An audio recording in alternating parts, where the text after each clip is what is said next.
Do you know what these three inventions have in common? You may be thinking, their inventors were all told by others that their ideas would never work or be successful. Obviously, the light bulb, the television, and the telephone were very successful and still are today. So how can your business promote, manage, and sustain innovations to gain success like this? I'm going to show you a book called Weird Ideas That Work, 11.5 Practices for Promoting, Managing, and Sustaining Innovation by Robert Sutton.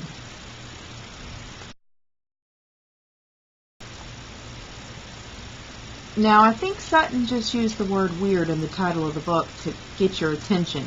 But once you start reading his weird ideas, they're definitely things you haven't heard in the past. Any management practices that you've heard of, you can pretty much throw them out the window once you start reading this book.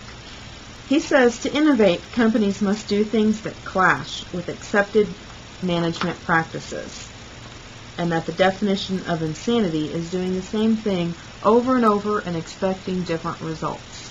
This is definitely a book I recommend if you work for a company that needs to innovate.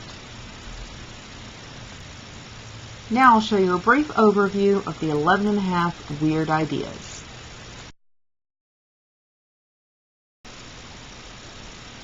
Weird idea 1. Hire slow learners. Hey Coyle, we're all meeting up today to have some lunch and talk about our new business plan. You want to join us? No thanks. Brought a PB&J. Mom cut off the crust and everything.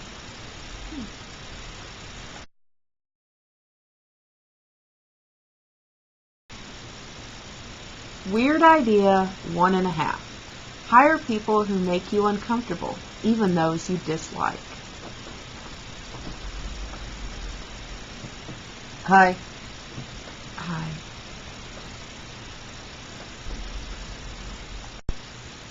Weird idea 2.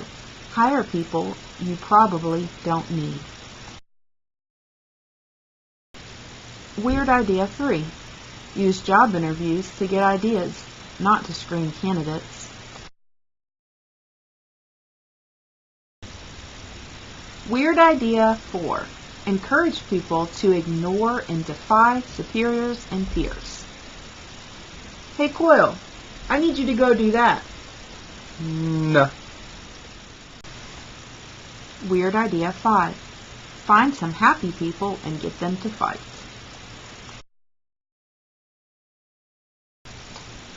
Weird idea 6. Reward success and failure. Punish inaction. Hey Coyle, even though your last idea failed miserably, I got you this as a present.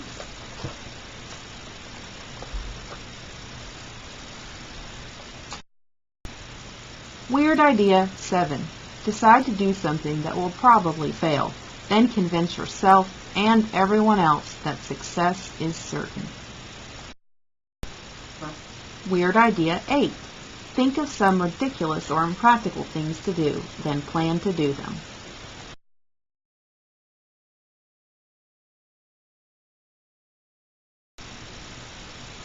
Weird idea 9. Avoid, distract, and bore customers, critics, and anyone who just wants to talk about money. So, let's talk about figures.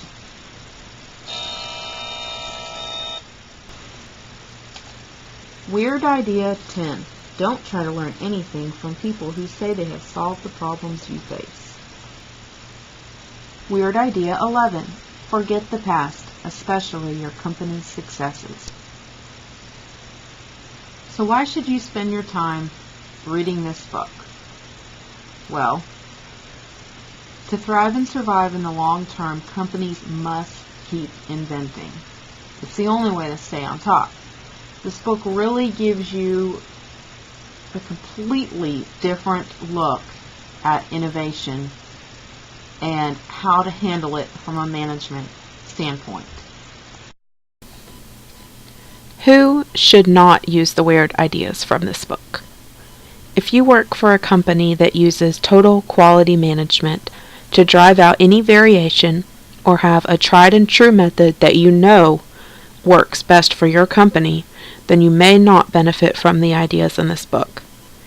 If safety is a concern at your company and you strive for consistency always to produce faster and cheaper products, then this book may not be for you. Who would benefit from these weird ideas?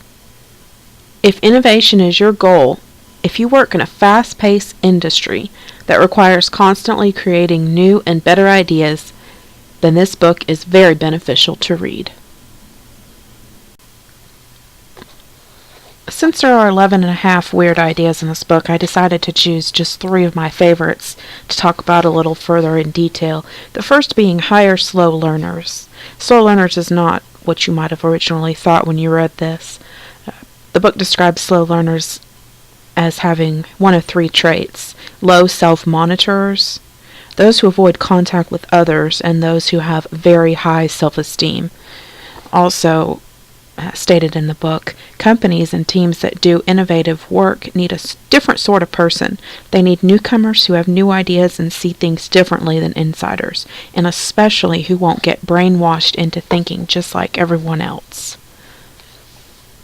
I really thought that was a weird idea that could possibly be used by many different companies. The second one is use job interviews to get ideas, not to screen candidates.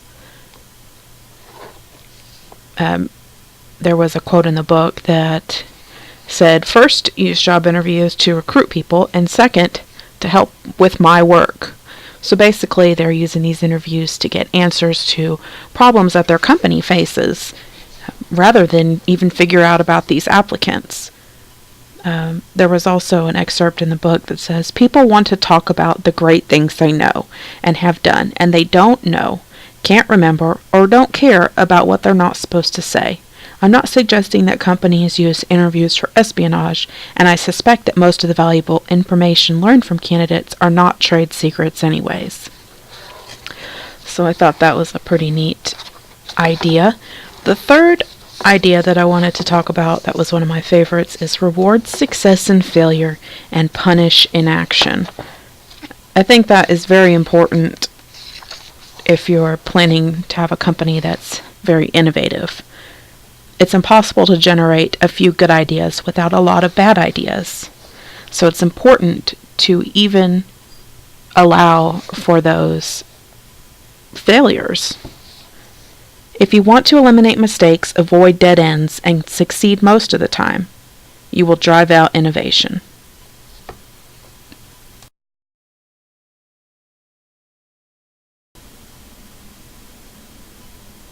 Alright, I wanted to finish up with a brief summary, my thoughts on weird ideas that work. I did find that parts of the book would be extremely difficult to implement. I do not feel like if I was a manager in an innovative company that I would feel comfortable being able to follow a lot of these ideas.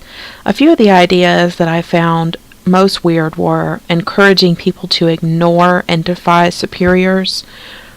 Also, finding happy people and getting them to fight. Not something I imagine myself doing. However, I do like this point made. When 2 people in business always agree, one of them is unnecessary.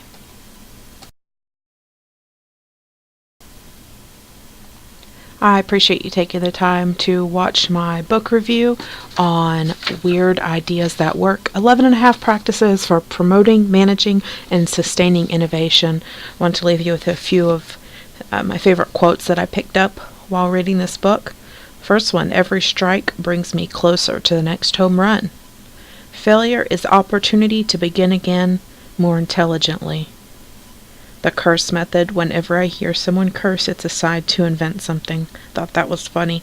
Discovery consists of looking at the same thing as everyone else and thinking something different. And I'll leave you with this one. If you think you can or if you think you can't, you're right.